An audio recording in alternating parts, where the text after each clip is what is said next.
The Haunted Doll's House by M.R. James. There was only just enough room for the doll's house in the car. Mr. Dillett had to sit with the driver. He had also to go slow, for though the rooms of the doll's house had all been stuffed carefully with soft cotton wool, jolting was to be avoided, in view of the immense number of small objects which thronged them. And the 10-mile drive was an anxious time for him. At last, his front door was reached, and Collins the butler came out.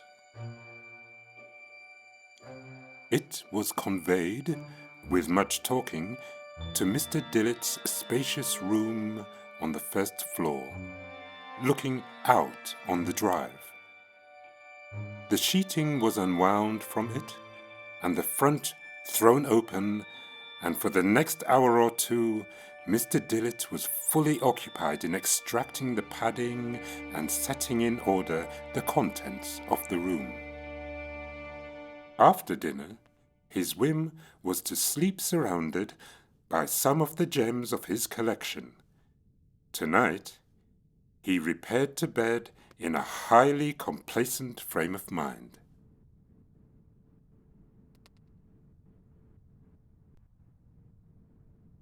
There was no striking clock within earshot. None on the staircase, none in the stable, none in the distant church tower. Yet it is indubitable that Mr. Dillett was started out of a very pleasant slumber by a bell tolling 1. He was so much startled that he actually sat up in bed. He never asked himself till the morning hours how it was that, though there was no light at all in the room, the doll's house on the knee-hole table stood out with complete clearness. But it was so. The effect was that of a bright harvest moon shining full on the front of a big white stone mansion. A quarter of a mile away it might be, and yet every detail was photographically sharp. There were trees about it, too. Trees rising behind the chapel and the house. He seemed to be conscious of the scent of a cool, still September night.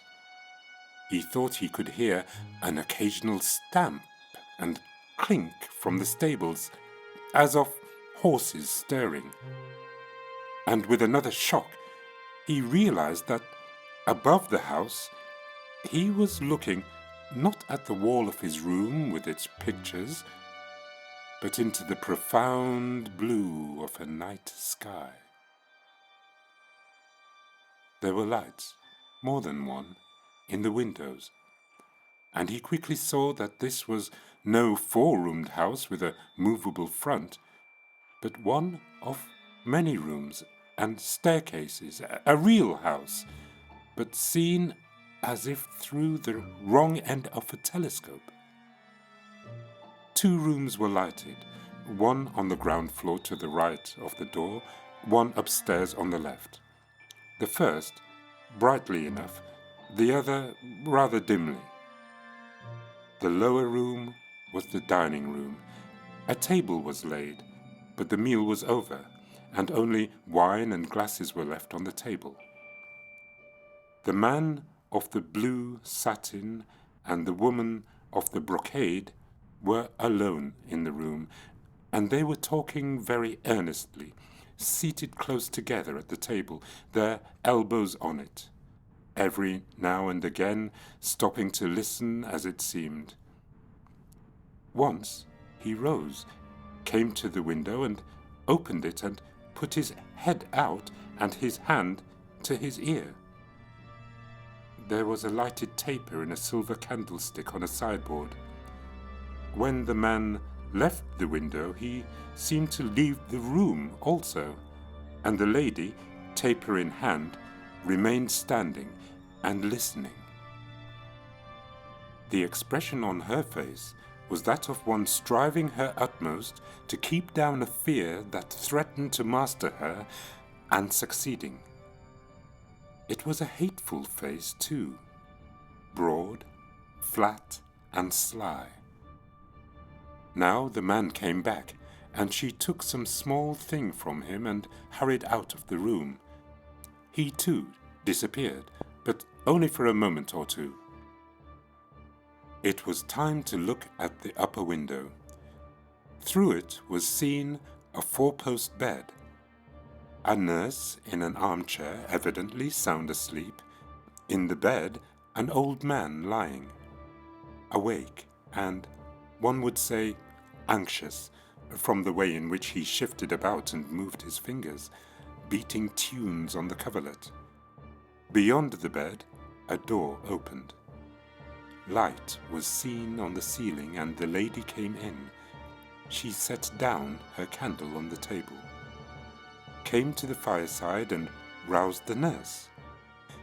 In her hand she had an old-fashioned wine bottle, ready uncorked. The nurse took it, poured some of the contents into a little silver saucepan, added some spice and sugar from castors on the table, and set it to warm on the fire. Meanwhile, the old man in the bed beckoned feebly to the lady, who came to him, smiling, took his wrist as if to feel his pulse, and bit her lip as if in consternation. He looked at her anxiously, and then pointed to the window and spoke. She nodded and did as the man below had done, opened the casement and listened, perhaps rather ostentatiously, then drew in her head and shook it, looking at the old man, who seemed to sigh. By this time the posset on the fire was steaming, and the nurse poured it into a small 2-handled silver bowl and brought it to the bedside. The old man seemed disinclined for it and was waving it away. But the lady and the nurse together bent over him and evidently pressed it upon him. He must have yielded, for they supported him into a sitting position and put it to his lips. He drank most of it in several draughts, and they laid him down. The lady left the room, smiling good night to him, and took the bowl, the bottle, and the silver saucepan with her. The nurse returned to the chair, and there was an interval of complete quiet. Suddenly, the old man started up in his bed, and he must have uttered some cry, for the nurse started out of her chair. He was a sad and terrible sight, flushed in the face, almost to blackness, the eyes glaring whitely, both hands clutching at his heart, foam at his lips. For a moment, the nurse left him, ran to the door, flung it wide open, and one supposes screamed aloud for help, then darted back to the bed and seemed to try feverishly to soothe him, to lay him down, anything. But as the lady, her husband, and several servants rushed into the room with horrified faces, the old man collapsed under the nurse's hands and lay back down, and his features, contorted with agony and rage, relaxed slowly into calm.